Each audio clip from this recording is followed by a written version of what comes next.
Jete Pawulo yandikiye Abaroma igice c'8 dusomeho n'umurongo wa 12 na 13. Jete Pawulo yandikiye Abaroma igice c'8 turasoma duhereye ku murongo wa 12 na 13. Haravuga ngo none rero bene data turi n'umwenda atari uw'akameremere kacu ngo twitondere ivyago, kuko namba mwitondera ivy'akameremere kanyu ntimuzobura gupfa, ariko nimwica ivy'umubiri ukora muvyicisha impwemu muzobaho. Mana ishimwe. Reka twongere dusenga Imana.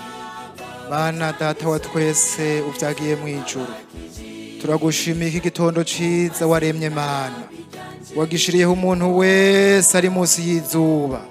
Ni igitondo c'imbabazi, ni igitondo co kwibukwa n'Imana, ni igitondo co gutunganya ibisigaye. Turagushimiye kucihanganiye abantu kugira ngo bose bashike kukwihana. Wewe Mana uri nyembabazi, turagukengurukiye ko wuguruye imiryango ikugurugwa. Kandi Mwami Yesu Kristo, amajambo yawe akaba ariko aravugwa hano hantu. Turagushimiye indirimbo zimaze guca hano, turagushimiye imaze gukorwa vyose Mana, kandi n'ubu nyakubahwa witeze kubwira abantu ijambo ryawe. Ndakwinginze ngo bari wowe uza gukora, ndakwinginze uzuhezagire, ndakwinginze uze wigishe ijambo ryawe rigira ububasha mu mitima y'uwaryumvise. Mana ico ugomba gikoreke mu ishengero ryawe. Urakoze Mana, nanje nk'umushumba w'imburakimazi wongirire neza, ushigwe hejuru ngirwe muto mu izina rya Yesu. Amen. N'aya majambo numva mu mutima tugiye kuganira ko amajambo dusomye muri ubutumwa bwiza bwa Yesu. Matayo yanditse avuga uyu murongo wa 20 uvuga ngo ariko ndababwira yuko kugororoka kwanyu ni kutaruta uko abanyabwenge b'ivyanditswe nuko abafarisayo mutazoruha mwinjira mu bwami bwo mwijuru. Uyu ni Yesu yigishije aya majambo.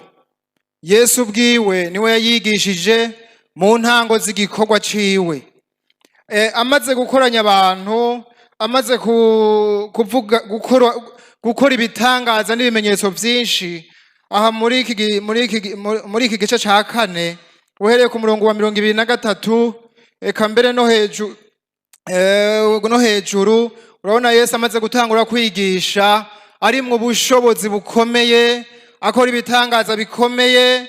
Abantu benshi ari i Galilaya bava hirya no hino ngo baraza mu masinagogi aho Yesu ariko aravuga ubutumwa bwiza bw'ubwami, akiza indwara n'ubumuga bwose, ibintu bitandukanye. Bari mu impwemu mbi bagakira, abafise ibisata bitandukanye, abafise imitwaro itandukanye bakaza kuri Yesu.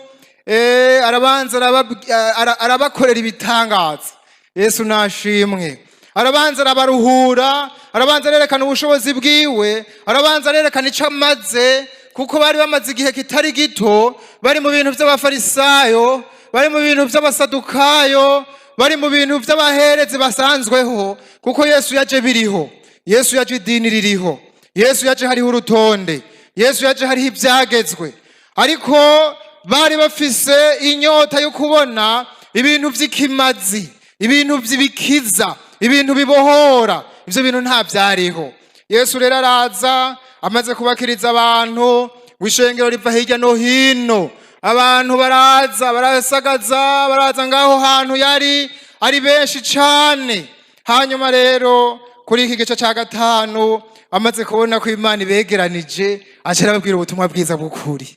Yesu nashimwe. Ababwira ubutumwa batari bwumve, ababwira ibintu batahora bumva. Wereye muri iki gice ca 5 kugeza mu gice c'7 Yesu avugaho ibintu vy'agakiza gashitse. Yesu nashimwe.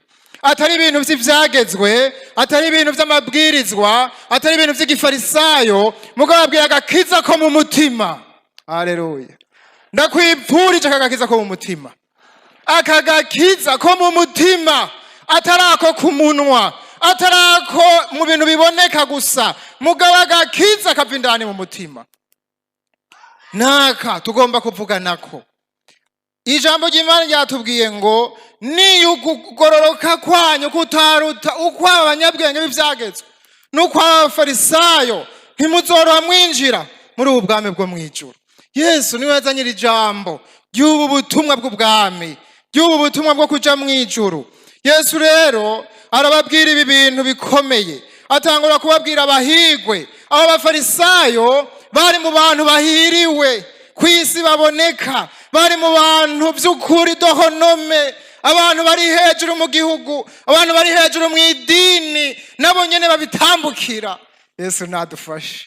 Sivyo baravyiyumvamwo, bari abantu bize amategeko, bariga n'ivyagezwe vya Mose, baca bapangira no mu gihugu n'ibwirizwa shingiro ngira ngo ryari ivyagezwe vya Mose. Bavuga bati twebwe turi abantu bakomeye, nitwe two kubahiriza ibi vyagezwe, tubishire n'ubwirizwa shingiro, tubishire mu gihugu, abantu bose babigenderemwo. Mugabo abantu Imana ibasuzumye mu mutima, isanga bivuga mu kanwa bitari mu mutima.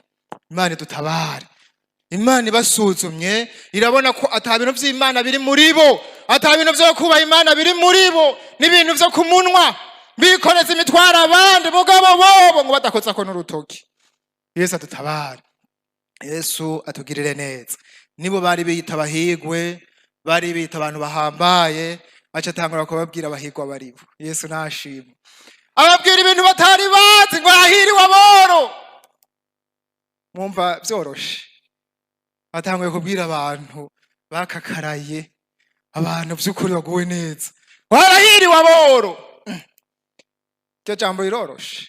Yesu adufashe. Warahiriwe abatuntuye. Ibyo bintu biroroshe. Yesu atugirire neza. Warahiriwe ngo bafise inzara n'inyota byo kugororoka. Nabo bari abantu basigaye bigira hejuru, sivyo? Babona yuko byahetse babitambukira.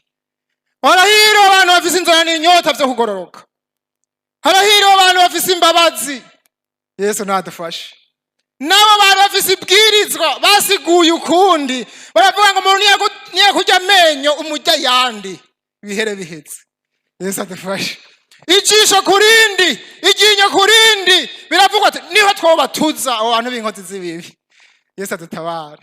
Mugabo Yesu ashatse n'ikintu kivuga ngo mubaharire abo bantu bagirira nabi. Ibintu birakaze. Yesu natugirire neza. Ababwira ibintu byo kubanguranya, ibintu by'abahamwa bahoga kugororoka, nabo bari abantu ba rabi, banyakubahwa, nyene icubahiro, ngo bicara ku ntebe zikomakomeye z'imbere, bagakunda kuca ahantu ngo haruguru, bategerwa na bose. Yesu adufashe. Abantu nyene, abantu bashitse, sivyo? Yesu atugirire neza. Ijambo ry'Imana ritubwiye ngo ni kugororoka kwanyu kutaruta kw'abanyabwenge b'ivyagezwe n'abafarisayo, ubu bwami ntituzobwinjiramo. Iri jambo ndarivizo ndarikubwire kandi nanje ndaryibwire. Yesu natugirire neza. Twese turagomba kuba mu bwami, sivyo? Twese turagomba kuzoba muri ubu bwami. Nizeye ko ico cashikanye umuntu ngaho. Mugabo twiyubare impwemu y'igifarisayo. Imana dutabare. Impwemu y'igifarisayo. Yesu ataragaruka irashobora kugaruka. Aba bariho. Ndakunda kiriya gitabo cya Maraki.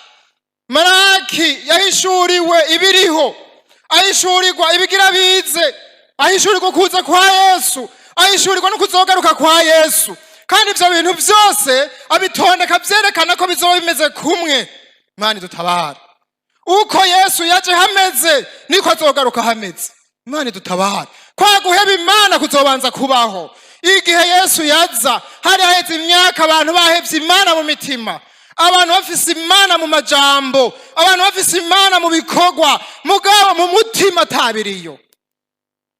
Abavugishwa ko Imana irungika Yohana, genda ubanze umenagure imitima yabo, banze bihane, utegura inzira y'umukiza giraze. Hari abanza arababwira ubutumwa bwo kwihana kugira ngo bategure inzira y'umukiza. barihana. Mugabo mu nyuma arababwira ati niba ndiko ndakora n'ibintu bitoya cyane kubura inyuma yanje. Yesu nashimwe. Haleluya. Tugomba agakiza ka Yesu, agakiza ko mu mutima. Ndakwipfurije ko Imana ikagushiramwo muri kino gitondo, Imana iguhishurira agakiza ko mu mutima, atari agakiza ko mu majambo, atari agakiza ko kuboneka. Aba bantu bari babifise, mugabo mu mutima hari ibindi bintu bari baratoye ivyagezwe vyo kwikingira, kuko umuntu wese ariko aratora amategeko arashobora kurondera ibimukingira, sivyo? Erega umuntu n'umuntu baratora amategeko adahwanye vya vyagezwe vya Mose, mugabo akaraba ukuntu babisigura kugira ngo biproteje. Ariko ijambo ry'Imana, haleluya, amen, ijambo ry'Imana riragororotse. Nta muntu yorisigura uko abigomvye, nta muntu yosha abisigura ngo ikibi biragenda uku ngo nuko nyene. Oya, siko bimeze. Bari bafise ivyo batoye, ibi vyo kwahukana nta kibazo bari babifisemwo. Bavuga bati umugore bigoranye muhicete, birandikwa. Yesu adufashe. Mwazi ko cyo bagirageresheje na Yesu mu vya mbere, amaze kuza ariko arabigisha, bamubaza ati mbega ibi bintu weho ubivuga ko iki? Bo bigombera kuronka remotive zikwiye kugira ngo bashishikaye gukabakaba abagore. Imana idufashe. Mugabo Yesu arabwira ati ivyo rabibankira. Ijambo nabonye baba ngo ntukihore.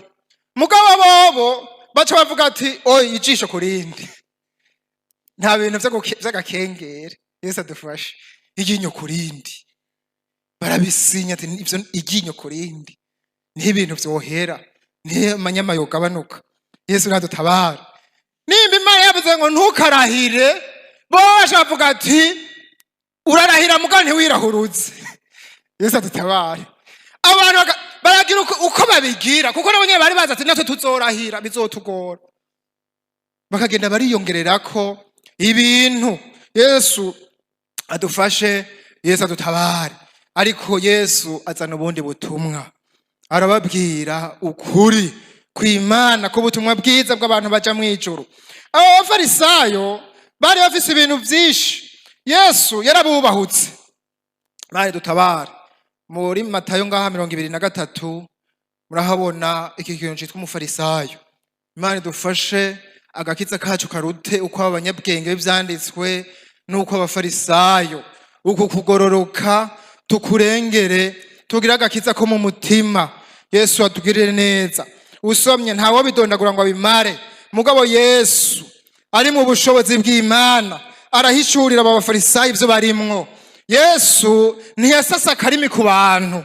Yesu yavuga ubutumwa bwiza bw'ubwami, ubwemeye yemere, ubwase abwanke. Mugabo wewe yavuga ubutumwa nk'ufise iminsi mike. Yesu nashimwe.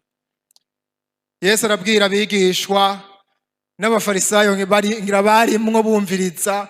Aba bafarisayo bicaye ku ntebe za Mose, murabumviriza ivyo bavuga, mugabo ntimukurikire ivyo bakora. Imana dutabare, kuko ivyo bavuga atari ivyo bakora. Ushishikaye ugasoma avuga ngo bakora ngo barabwe n'abantu ku murongo wa 5. Muri bo barakora kabisa, kandi barakora yemwe no gusenga, barasenga ngo n'amajambo menshi, n'amajambo akomeye menshi, mbere ngo barisonzesha, mbere gose ngira barashiraho n'amatangazo bati iyi minsi niyo kwisonzesha, ntagiye umuntu azondera umufarisayo, bariyugaranye.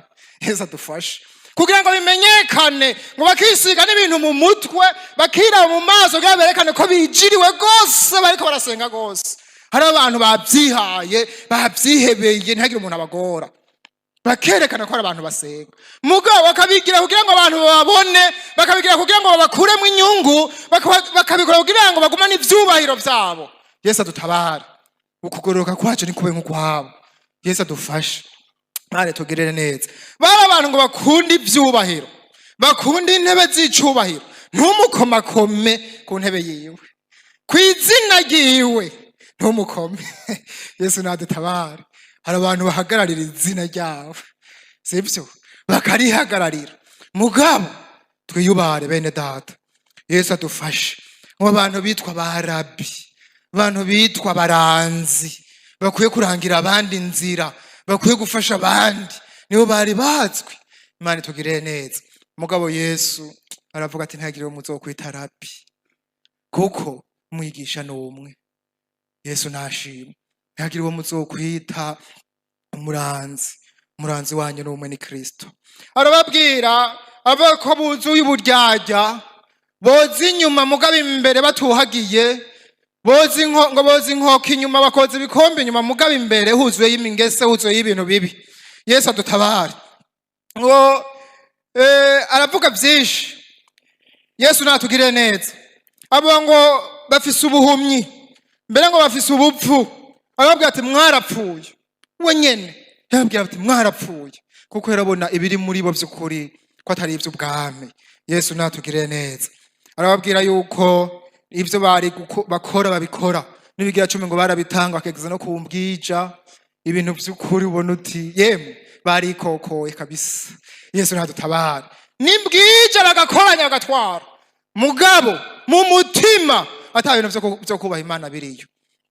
Abango byo barabikora, mugabo bibagiye guciza ibereye, bibagiye imbabazi, bibagiye ukwizera. Yesu nadutabare. Abango baramimina gatuku, ngo kwingamiye barayiyongobeza, barafata ibintu bimwe bakabihezagira, utuntu duto bakaduhezagira, mugabo nabindani bariko bakora ibindi bintu. Yesu nadufashe. N'aya majambo y'Imana umuntu wese yiyumvire, ntamere nk'aba bantu b'abafarisayo. Ndiko ndavuga agakiza ko kumunwa, akagakiza ko gukora ngo mboneke, akagakiza ko kurabwa n'abantu. Mugabo umuntu wese yiyumvira ari iwe, yiyumvira ari mu mutima iwe, personnellement, individuellement, yiyumvira mu mutima iwe, tubanye gute n'Imana, ndayimereye gute, mbega iranyemera, mbega iranzi, naho ndiko ndakora ibikorwa, naho nicayemwo, naho ndiko ndakora ibi nibi, Imana iranyemera. Nico kidukwiriye, nico tukibereyeho, nico Imana iturindiyeko. Umuntu akiyumvira ati jewe Imana inzi gute, jewe Imana imbona gute, pemporo tuko abantu bombona, pemporo tuko bonyita, ivyo bonyita mwisi, uko bombona mwisi, ivyo ni ibintu bitoya, ariko igikuru nuko Imana ibona iri mwijuru. Amen. Nuko Imana yombona iri mwijuru, ikavuga tujya muntu n'umwana wanje. Yesu nashimwe. Yesu nahabwe icyubahiro. Yesu acarababwira ibi bintu rero by'agakiza gashitse, atari ivyo bintu byo kuboneka. Arababwira ukuntu abakristo bakwiye kuba umuco, atabakristo n'abantu bameze nk'itara ryadometswe rigashigwa hano ku musozi, abantu bose bararaba bakabona ati hariya hantu hari ikintu kidasanzwe, hari umuco muri uriya mwiza. Yesu nashimwe. Ibikorwa byacu bibonekemwe umuco. Imana itugirire neza. N'abaturavyi babone bati ujya muntu agira mu muco, akorera mu muco, ivyo biri mu muco, by'ukuri ni umwana w'ubwami. Haleluya. Aravuga ati abakristo n'umunyu w'isi. Umunyu urasosa ukaryoha, ivyo murabizi. Iyo umuntu ariko ararya, iyo umuntu ariko arafungura hatarimwo umunyu arumva amagogo, mugabo akunyu karimwo. Yesu nashimwe. Arumva ko ibintu byahindutse, biraryoha. Umukristo wo mu mutima n'uyu mukristo aryohera abandi, si uyu mukristo babera amahwa, ariko n'uyu mukristo aryohera abandi. Bamubonye bakanezerwa bakaruhuka. Si uyu muntu aruhisha abandi, si uyu muntu ahanze abandi, si uyu muntu nakogwako, si uyu muntu abantu babona bagahura, n'uyu muntu abantu babona bakanezerwa. Yesu nashimwe. Twariko turumva Tabita. Haleluya. Imana rero abimugiriye neza. Tabita ari umukristo mwiza wo mu mutima. Ibi bintu Yesu yababwiye ni ibintu bikomeye. Yesu arabwira ati jewe sinaje gusenyura ibyagezwe, ahubwo naje kubishitsa. Arababwira ati simvuze ivyo kutica gusa, mugabo umve ibi bintu nuzoraka. Umuntu arakira mugenzi we akamutuka, akamubwira nabi ngo wagipfuwe, akamubwira ngo ibi aya majambo, azoba yahejeje gutsindwa. Niko gakiza ko mu mutima. Umuntu arindiye kurinda gushika kwica, mugabo akwiye kwihana akiriko aratsindwa ku rurimi. Yesu nashimwe. Niko gakiza ko mu mutima. Umuntu ababara mu mutima, umuntu atsindwa, umuntu atonekara. Agakiza ko mu mutima, umutima woroshe, umutima umeze nk'inyama, umutima uri sensible gucaha. Niwe Imana tugombako. Yesu nashimwe.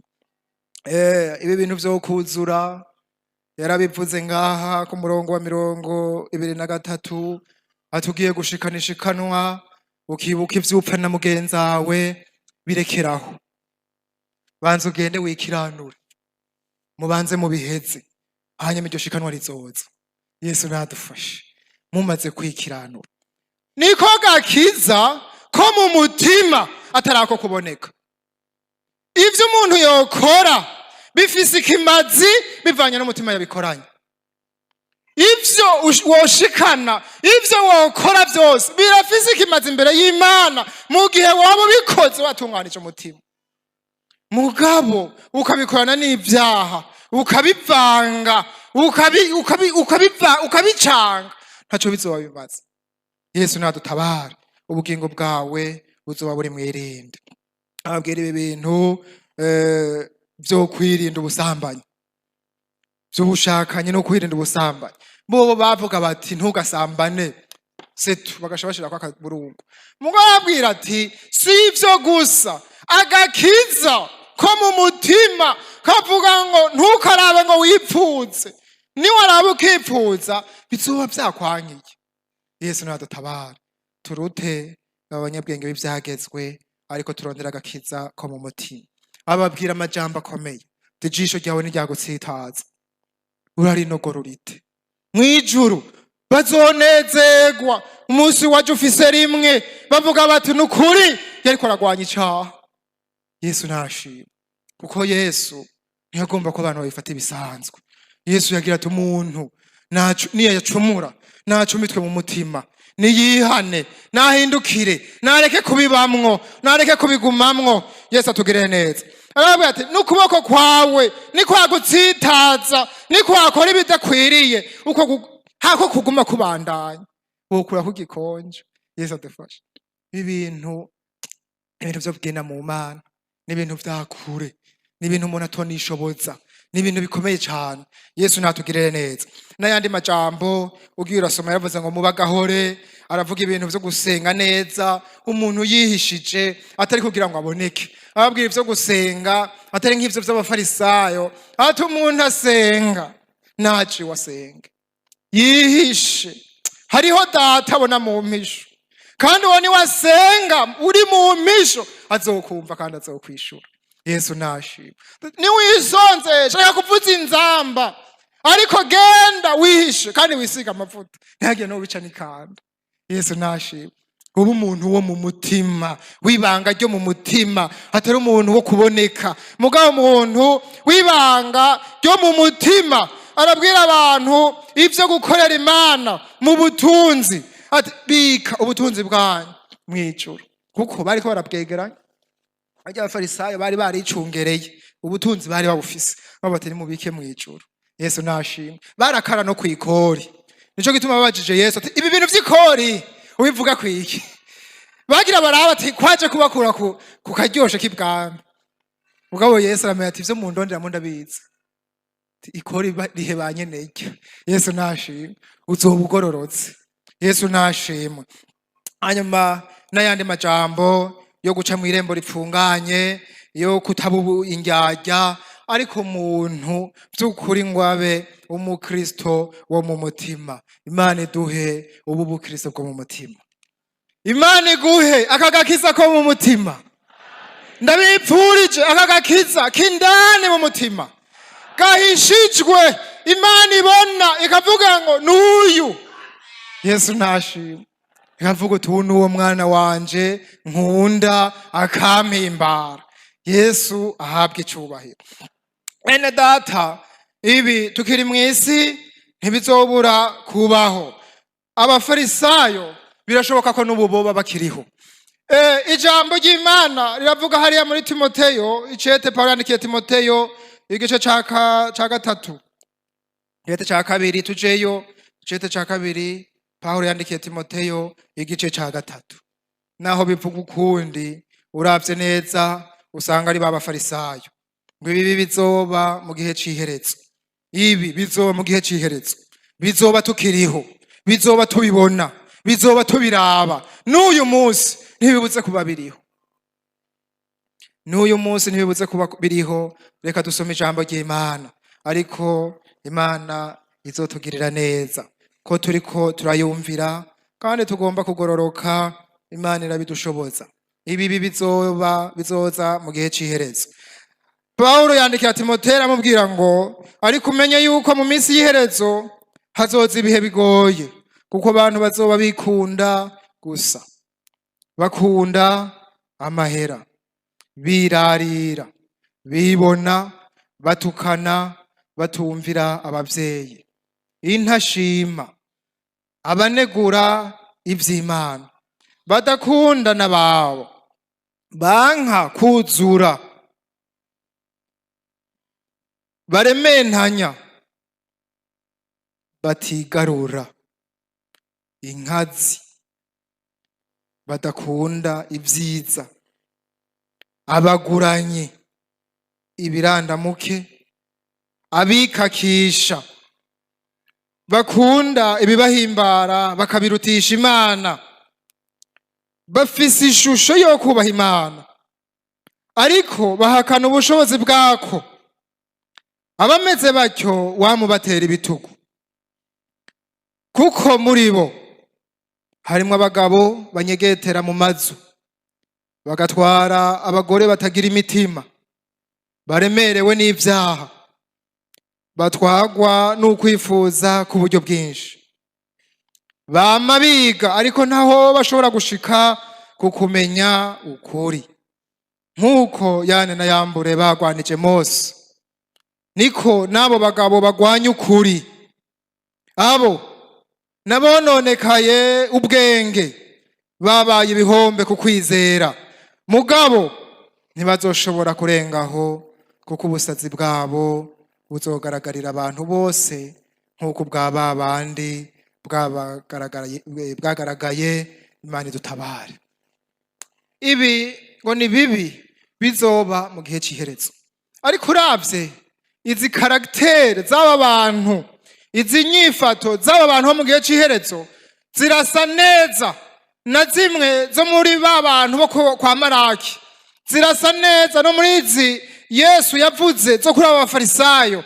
Niko bari bameze, bari abantu batigarura, abantu batigarura, naho bacumura batihana, naho bacumura badacumitwa mu mutima, babire kuko bakabigumana. Kandi ijambo ryavuzwe, Yesu adutabare, abantu bakunda amahera, ngo abantu bikunda gusa, aho umuntu wese bene data arashobora kwiyumviriza uko ameze, ariko iyi mizi ndinginga Imana kugira ngo ize yirandure, kuko ntawe ufise iyi mizi azoyitwara muri ubu bwami. Ariko Imana iragomba ko umuntu wese ibi bintu bimuvamwo. Yesu natugirire neza. Ngo abantu birarira, ego bakirarira, mugabo bishima badashimwa n'abandi. Abo barabaho. Imana dutabare. Ngo batumvira abavyeyi. Aha hariho abafise abavyeyi, mugabo bashobora kwiyumvira ukuntu babumvira muri iyi minsi, ariko ngo ibi bizoza mu gihe c'iherezo. Abantu batumvira abavyeyi, ngo intashima, abantu banegura ivy'Imana. Kandi rero aba bose ijambo ry'Imana ryavuze ngo bafise ishusho ryo kubaha Imana, barafise karite do bateme. Imana dutabara. Barafise icete cibatisimu, baraciye hajya mu mazi, barabaherekeje, baraciye ahandi mu madini barabazi, mugabo barafise ibindi bintu bibagaragara ko atari ivy'Imana, atari ivy'Imana yashize mu mitima yabo. Imana idutabare. Kandi ngo bama biga, bama batonda. Imana dutabare bene data, ni umubabaro n'agahinda. Imana dutabare, nico gituma Imana yavuze ngo abo bantu, ni ijambo ry'Imana ryavuze ngo ni nk'ingwara. Imana idufashe, kuko ijambo ry'Imana ryavuze ngo ni nk'abayane n'abayambure, n'abantu nabo nyene bari bafise ivyo bishimira, bari bafise ibintu bibagaragara ko mugabo vy'ukuri atari vya reyera, ari vya pirate, ari ibintu bitari vyo, atari ibintu vy'ukuri. Imana ibagiranye n'abantu bagwaye mu mutwe, tuvyone n'ubusazi, n'ubwenge buke. Yesu adutabare. Ibi ni ubwenge buke, ngo ubwo busazi ngo buzogaragarira bose, ngo kuko ngo buzoteba bugaragare. Imana idufashe tuvure. Erega iyi ngwara iyo umuntu ayigwaye ntimubaze ngo ni ibintu vyoroshe. Yesu adufashe. Iyi ngwara mbe nta n'umuntu yemera ko ayigwaye. Iyo umuntu agwaye mu mutwe ntawe uvyemera. Umuntu wese bamutwara kwa rojani hariya ku nguvu, nta muntu yemera, sivyo? Yesu adutabare. Ngira ngo mwene data akora yarabizi. Umuntu wese agenda avuga ati bariko barambeshera. Yesu adufashe. Bakagenda baboshe bagatwara bati tuvurire uyu muntu. Mugabo akaguma avuga ati aba bagabo mubafate, bariko barambeshera. Imana idutabare bene data. Nubu ijambo rirashobora kuvuga, mugabo abantu bakaguma bavuga bati aba bantu bariko baratubeshera. Yesu adufashe. Aba bantu nibabigeze ngaho, aba bantu bariko barashikuza. Imana itugire neza. Yesu Kristo amaze kwigisha akababwira agakiza ko mu mutima, agakiza gashitse, yahereje kuri aya majambo avuga ngo ukumva no gukora. Ngo umuntu wese yumva aya majambo ngo ntayakore, ngo ameze nk'umuntu w'imbura bwenge, ngo yubatse inzu ahantu ku musenyi, atiyumviriye ibyaho, kandi ahantu haca inkukura, mugabo aremera ashishikara kubaka. Ngo arubaka kandi inzu iruzura, mugabo imaze kuzura atabikoresheje ubu bwenge, ngo haza inkukura, haza isegenya, haza inkukura, icihitana umusenyi, icitwarana n'inzu ihagazeko, byose ngo birasenyerana, kandi gusenyeranya ryavyo ngo ribirikomeye. Imana idutabare. N'aya majambo bene data, n'aka gakiza ko mu mutima, ndiko ndakubwira, ndiko ndakwingingira, Imana yashize mu mutima kugira ngo umuntu wese yongera asuzumiwe, umuntu wese yongera arabiwe, yuko atabasigaranye ibintu vy'idini, yuko atabasigaranye ibintu vyo kuboneka, yuko atabasigaranye ibi bintu. Yesu adutabare. Imana idufashe. Birashoboka, ariko ndazi ko Imana iri mwijuru. Ntiraba tuyisenga ariko avuga ubutumwa, ariko iraba umutima ariko arabivugana. Ntiraba ibintu biriko biravugwa ko tuyisenge, ntiraba ko mwashize ku ma YouTube, ariko iraraba uwo muntu yabivuze uwo ari we. Bije birashobora gupfa ubusa, ariko Imana izodutabara. Bene data, turondere agakiza ko mu mutima, turondere gushimwa n'Imana, ntiturondere gushimwa n'abantu. Imana itugirire neza. Mbega niki co dukiziye ingwara? Ijambo ry'Imana riravuga ngo umuntu ngo aragwaye ingwara itovugwa, ngo umutima w'umuntu ngo uribeshe ngo kuruta ikindi cyose. Ngo mbega niki co ukiza? Erega umuntu ashobora kugwara, umuntu akiyumvamo ati nukuri je ndumva ko ngwaye muri ino misi, sivyo? Umuntu aragwara kandi akagwara no muri uburyo bw'imwemu. Umuntu ashobora kugwara akumva ko agwaye, akumva ko ari ku musego, akumva ko ariko araremba, akavyumva neza. Yesu natugirire neza.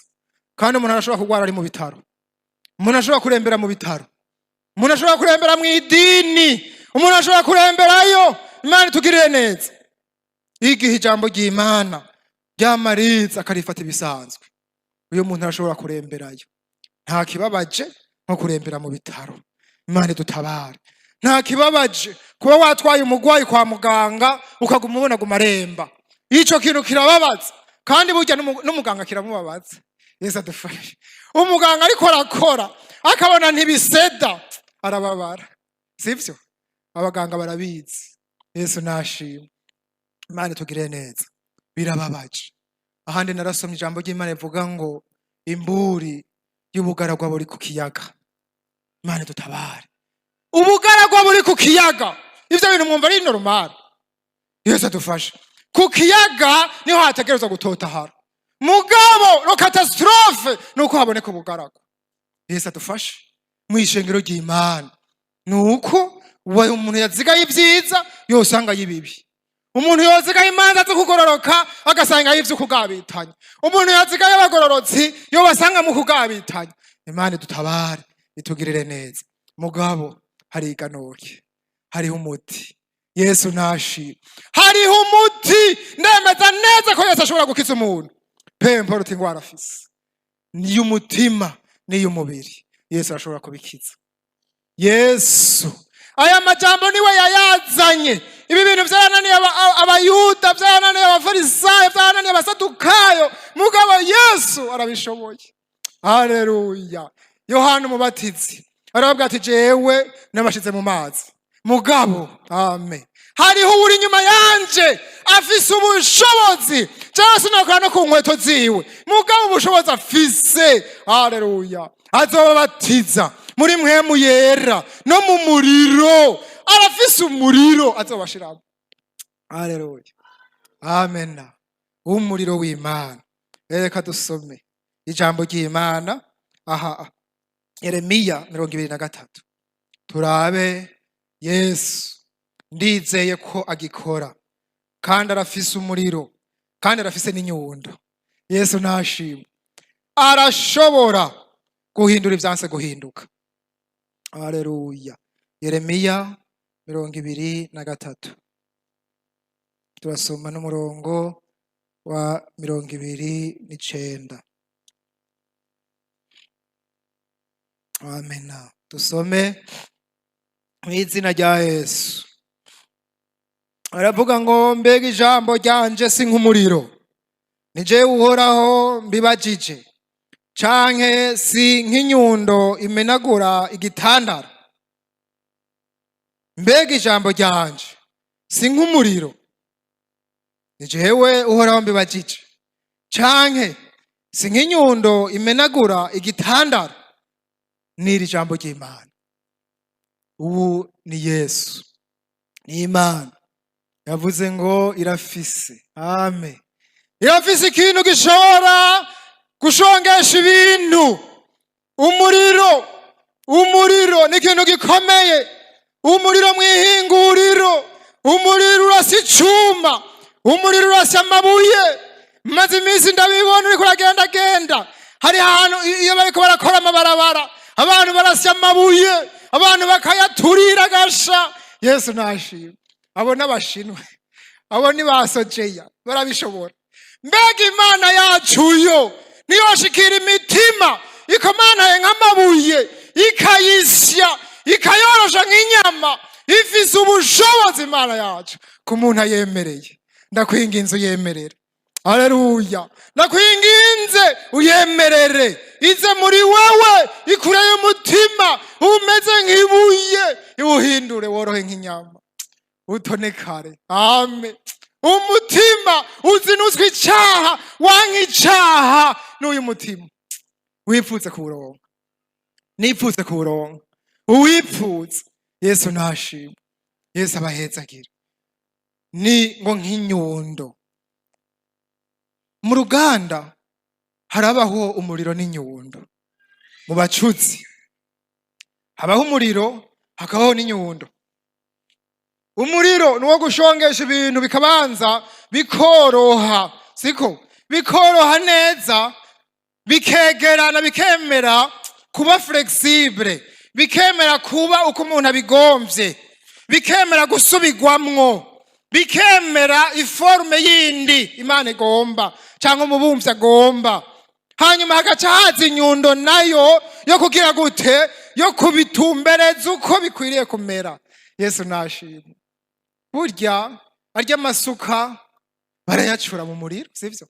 Kandi ntikiba kimeze kurya, kiba ari ikintu uko kiri kose, uko kiri kose kirateba cemere, gitsima gihura n'umuriro kigahura n'inyundo. Yesu nashimwe. Ibi bintu bibonetse, ibi bintu vyemereye, nawe vyo gukorera ibintu bishasha. Haleluya. Ibi bintu vyo gukora ikintu. Yesu nahabwe icubahiro. Yesu avuga ngo fise ijambo rimeze nk'umuriro kandi rimeze nk'inyundo, ariko ninde yogemerera? Yesu nashimwe. Ninde yogemerera? n'iri jambo mfise. Ndakwinginze mwene data, wisuzume urabe uyu mutima ufise imbere y'Imana, uyu mutima ufise imbere y'Imana muri no mezi, ugasanga ukomantaye, ugasanga utoroshe, ugasanga hari ibintu bimeze nk'imigozi vyakuboshe, uca uhamagara uyu muriro ubwire Yesu uti na hano hace. Haleluya. Uti na hano uhace, uzane uyu muriro, uzane inyundo, maze iminsi meze ukuntu na jewe ntashobora kwikontorora. Erega hari umuntu yumva ati ukuntu meze na jewe birananiye. Yesu nashimwe. Umuntu akumva ati jewe ukuntu meze muri no mezi naje siniyumva uko meze, je suis malade, nukuri ndumva ko ngwaye, ndumva ko njaniranya, ndumva uko meze ko atari ko Imana igomba. Akavyumva mugabo akavuga ati niki conkiza ubu bupfu. Ubu bupfu Yesu arabuvura. Fisiriganuka rivuga ngo Yesu arashoboye kuvura ubu bupfu, kandi ari ngaha ariko arazunguruka n'iyi nyundo n'umuriro, ariko uramwemerera. Yesu nashimwe. Umviriza, inyundo iriko irazunguruka kugira ngo imenagure ibintu vyase kumeneka, yoroshe imitima, yoroshe. Umuriro uriho wo gushongesha vyase gushonga, nimba ari ubusambanyi bwakuboshe umuntu akaburyamamwo imyaka 5, imyaka 10, umve, emerera inyundo, emerera umuriro, biriho, birashoboka. Haleluya. Dufise Imana ishoboye. Bene data, reka twimana. Ariko mbega iryo jambo rarihaye ikibanza muri no minsi. Erega niyi nyundo nyene bizogusaba yuko ubanza kururuka ugashika hasi, ukavuga uti ngiye imbere ya muganga, kandi imbere ya muganga ndaca bugufi, ugashika hasi ramayirora, ugaca bugufi, ugashika hasi, ugashika nitako hasi, ukabwira Imana uti Mana ubu bubifisa niwe wobunkitsa, nta wundi muntu yobunkura.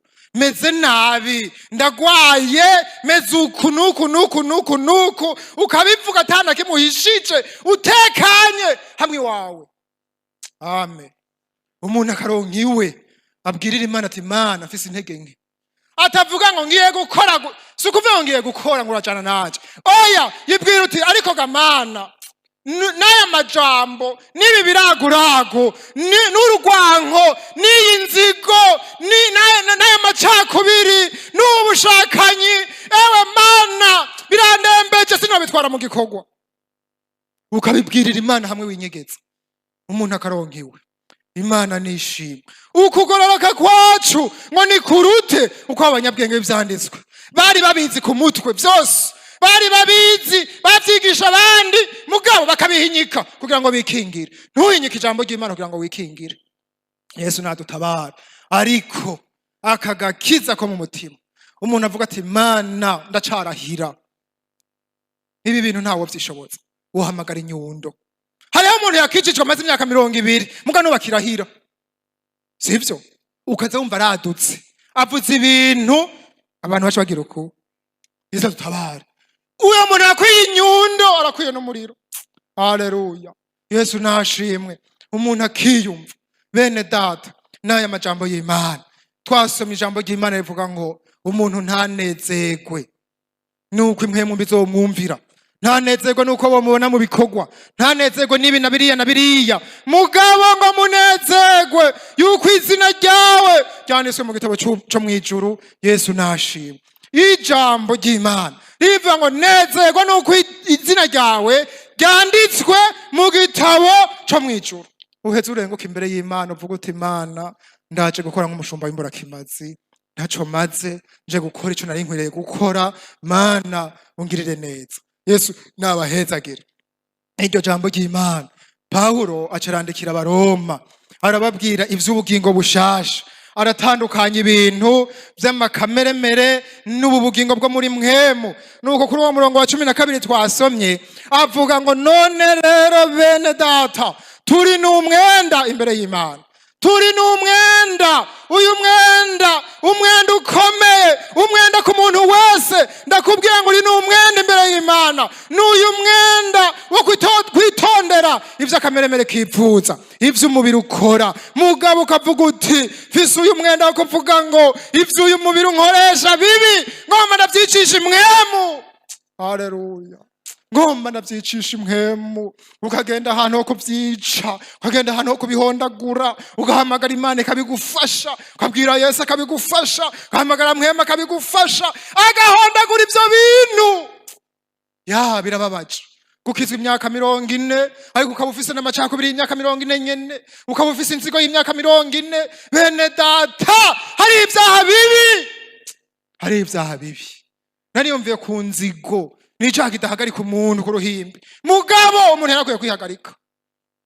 Inzigo isumba ubwicanyi, kuko inzigo niyo yandurutse ubwicanyi. Ugenda hajya ukanduza, waca hajya ukanduza, waca hajya ukanduza, ugira ngiriye ibi nibi, ugira nayo yagize ibi nibi, na cagihe yariwe.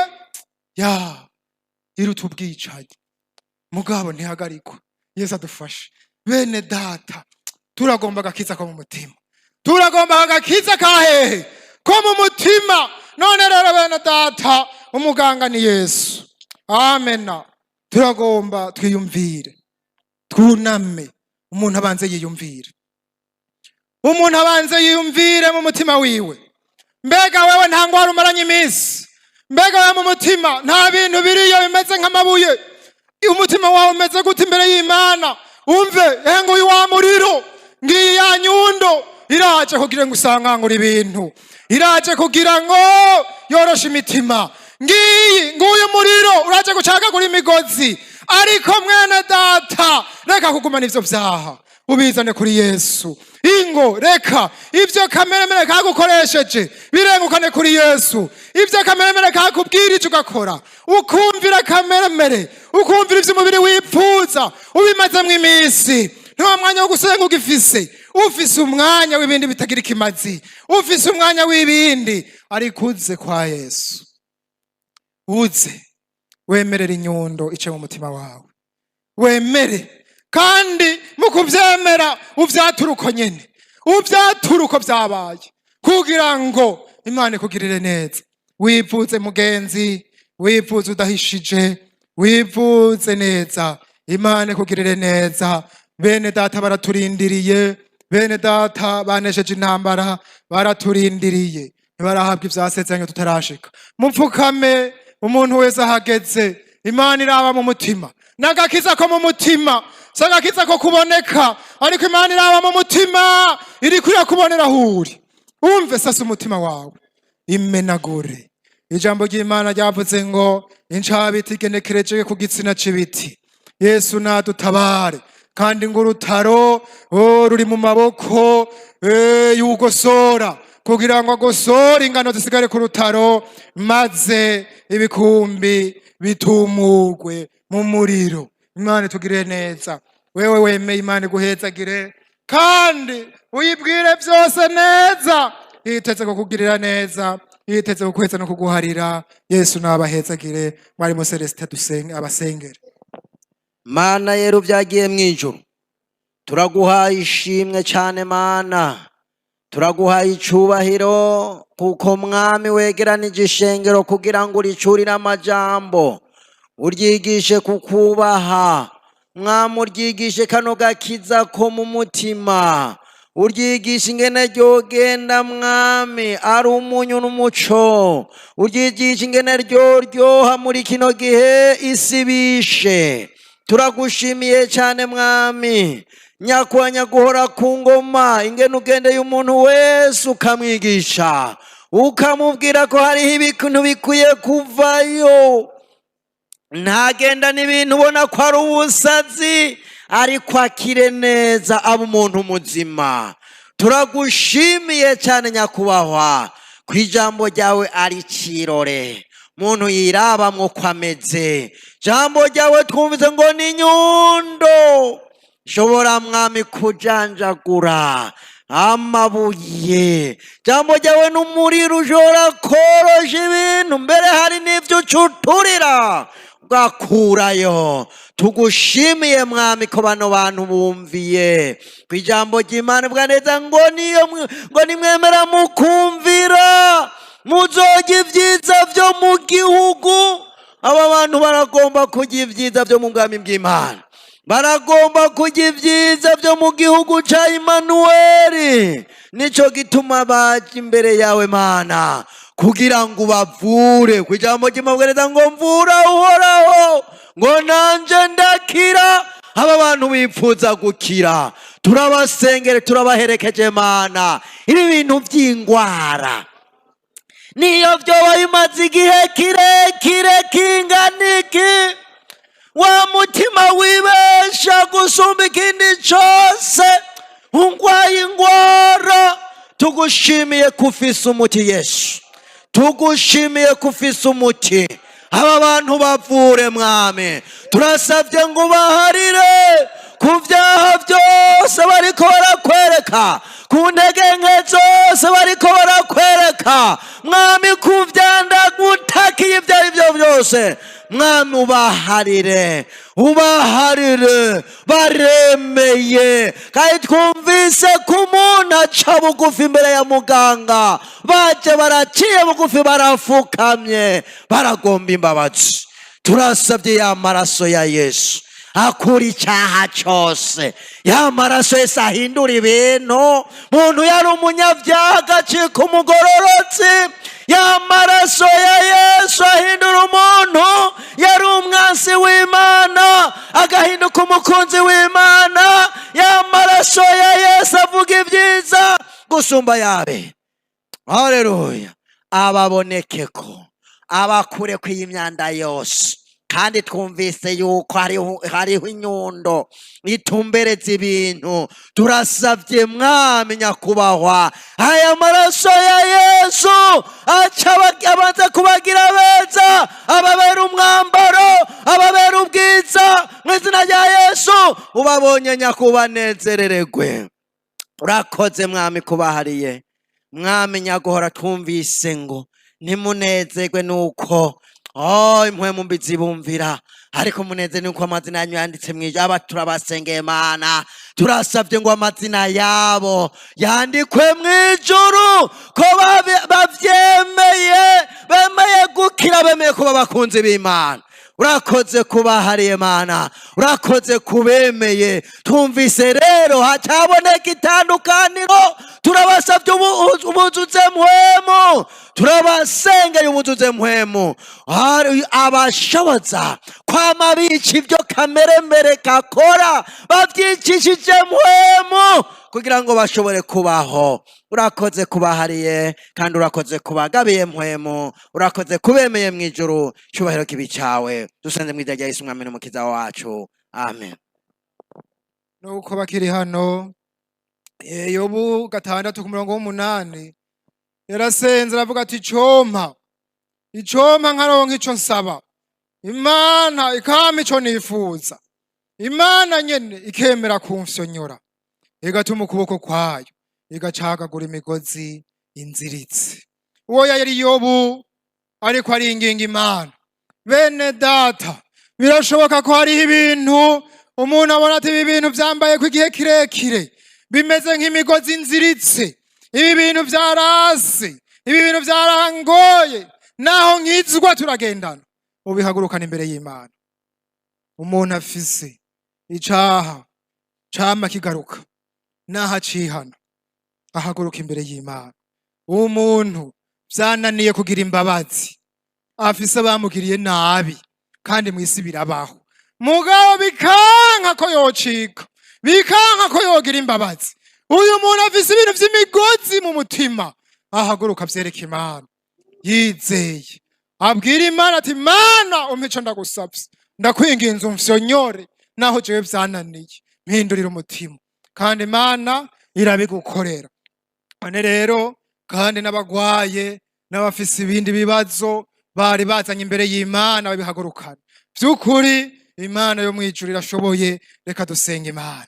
Mana data wa twese uvyagiye mw'ijuru, turagushimiye kandi turizeye ko ijambo ryawe ari ukuri.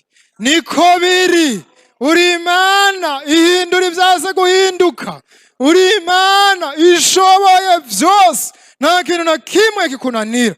Iyo barasenga ati ndakwinginze unkorere iki kintu, kaza umfyonyore, kaza ucagagure imigozi inziritse, Mana yo mwijuru, uri Imana ishoboye, ndakwinginze ngo ugendagende hano hantu, genda muri aba basavyi bawe, barafise ibintu vyababoshe bimeze nk'amakarodumu, baratambuka bigatambuka, baragenda bikagenda, baja gukorera Imana bigakurikira, Mana vyama bibakurikira, Mana vyababujije gukura mu gakiza, vyababujije gushishikara urugendo, bariko barabona ko menga ntaho bariko baraja, bariko barabona ko menga bariko barakorera ubufuti, bariko barabona ko ataco bamaze, bariko barabona ko ataho bariko baraja. Mana yo mwijuru, turaguhamagaye, kaza ugendagende umuntu wese, uri Imana ihamvye umutima, uhamvye umutima wose, uri Imana ikiza, ukiza umutima wose. Injira Mana, uyu muntu ibu busazi bwafashe, iyi ngwara y'ukubura ubwenge,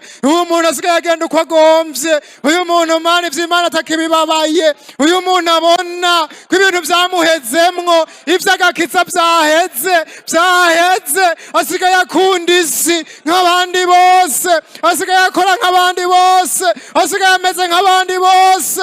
Cagaguriye imigozi Imana, cagaguriye imigozi y'abadayimoni, cagaguriye imigozi y'abadayimoni, turayicagaguye, turayicagaguye, turayicagaguye, turayituriye. Aba badayimoni bafashe abantu, bafashe ishengero, aba badayimoni bariko baragwanya abantu b'Imana, turabaturiye. Umuriro w'Imana uturira abadayimoni, ucagagura imigozi, abantu mu mitima borohe, basubire koroha, basubire korohera Imana, babe flexible. Urakoze Mana, urakoze Mana, urakoze Mana, ubikore wihesha icubahiro mu ishengero ryawe. Turasengera abantu b'imitwaro, turasengera abantu bagwaye, turasengera abantu bagwaje, ingwara zimaze iminsi mu ngo zabo, zimaze iminsi mu mibiri yabo, umenga Mana, umenga ni ibintu vyagezweho, umenga nta n'ikindi baciyumvira, abantu bamaranye ingwara, abantu Mana barushe. Turabasengeye Mana, bagendere bakoreko, kiza uyu muntu agwaye, ruhura uyu muntu arushe, abantu bafise imitwaro itandukanye. Ijambo ryawe Mana urishingira intahe n'ibimenyetso n'ibitangaza, maze abagwaye bakire. Ndasengeye abagwaye Mana, bazanye uyu mutwaro bagomba gukira, n'abasigaye muhira, n'abari mu bitaro batumye ngo mudusengere, turabasengeye Mana, ubahamvye, ubakize, ubagirire neza, wihesha icubahiro mw'ishengero ryawe Mana. Haba abantu bakomeye mu mutima no mu mubiri. Urakoze Mana, turagushimiye ko ari wowe ubikora, kandi ushishikara kubidukorera, kandi turizeye kubikoze mw'izina rya Yesu Kristo umwami wacu, amena. Nuko musubire mu bibanza mwizeye. Yesu abahezagire.